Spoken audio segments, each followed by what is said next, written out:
When are you going to understand that? And instead of just it sounds to me like you're making... It sounds to me like you're making apologies for racism and fascism. Of course I'm not. You idiot. Listen, I've told you there is vile things happening that differ. Why are you bothered about... Get him off. I don't want to listen. Every time everyday people speak up about immigration, changes in their communities, or concerns about safety, they are immediately labelled far-right. In this interview, Alex Phillips finally reaches breaking point.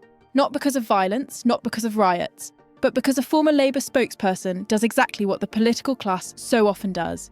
He reduces every single concern to racism. And that is the moment Alex decides to end the interview. Pay close attention, because this reaction explains better than anything else why the country feels more angry and frustrated than ever before. When people were saying online, does this now make me far right as well? Yes, it does, but Alex. No. The problem when ordinary men and women were putting their pictures up on Twitter, who frankly just looked like, Bob and Jane next door, and people who served in the army and former police officers, and people of all colours and creeds saying, I am now a far right side. Were they? We need to address a bigger problem here, okay? And it makes people uncomfortable, and I'm sorry about that. But when people say, am I far right? Am I racist because I hold these views? Then if you do hold those views, then yes, you are. Okay, what are these views? Where do we define this? Because when this began, right, there's definitely a hardened, vile core of people going out right now, mobile around the country, trashing our country, defiling our flag. That I agree with. But this started, actually, with a huge caucus of people concerned about uncontrolled immigration. No, is that a far right? It didn't start with that, Alex. It didn't start with that. It started with lies and misinformation from people who seek division. Andrew Tate... This has got nothing to do with Andrew Tate. Andrew Tate did not suddenly get a lot of ordinary Brits upset about what is changing in their communities. Because people... Yes, he did, because people follow him online. He's the most searched man on the internet. I worry These that young people men like you, people like you have swallowed your own narrative to the extent that for some reason you cannot see the wood from the trees. You have spent so long gaslighting us that problems we see happening in our society don't exist and that they are our fault, and you're doing it again. You are repeating that language and that narrative. When are you going to go into listening mode and understand? Actually, the discontent comes from something. It comes from, be it material need, it comes from a lack of integration and social concerns. When are you going to understand that? And instead of just it sounds to me like you're making... It sounds to me like you're making apologies for racism and fascism. Of course I'm not. You idiot. Listen, I've told you there is vile things happening that differ. Why are you bothered about... Get him off. I don't want to listen. I do not want to speak to a man, frankly, who seems to have a pathological problem with the truth. Idiot.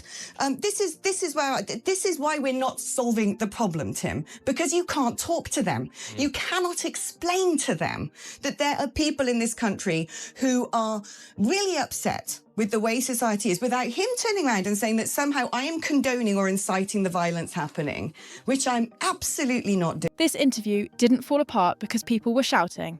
It fell apart because it revealed a false idea that has been eating away at British politics for years. That idea is simple. It claims that public anger does not come from real-life experiences. It claims it comes from misinformation. It says that concern automatically means hatred. That feeling uneasy automatically means extremism. The moment Alex Phillips challenged that way of thinking, the conversation stopped working. From that point on, it was impossible to move forward. What you are seeing here is not really an argument about riots. It is not even truly about immigration. It is about who is allowed to speak at all. The Labour spokesperson makes the same serious mistake that Westminster keeps making over and over again. He redraws the debate so tightly that no disagreement is allowed. If you question immigration policy, you are labelled racist. If you raise concerns about integration, you are called far right. If you say your community has changed, you're accused of excusing fascism. Once that framing is accepted, the discussion is finished before it even begins. Alex Phillips is not defending violence. She makes that clear again and again. She openly says there is a vile core involved in criminal behaviour. But what she refuses to accept is the idea that millions of ordinary people, former army members, former police officers, working families, are somehow ideological extremists simply because they are worried about the country they live in. This is the gaslighting she is talking about. For years, people have been told that what they see with their own eyes is not real. They are told crime is not increasing. They are told communities are not changing. They are told their sense of discomfort is wrong or even immoral. And when they try to explain their concerns in plain language, without PR advisors or think tank-approved wording, they are attacked and smeared. That is why the Labour spokesperson keeps reaching for labels instead of listening. Because actually listening would mean accepting that public frustration has real causes. And accepting that would mean taking responsibility. This is why the interview ends the way it does.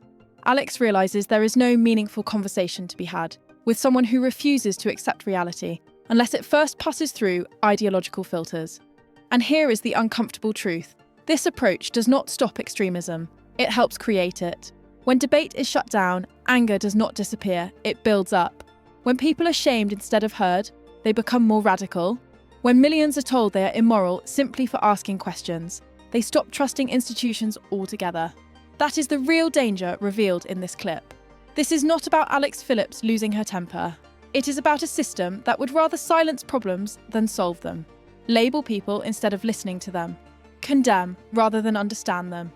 And until that changes, interviews like this will keep ending the same way.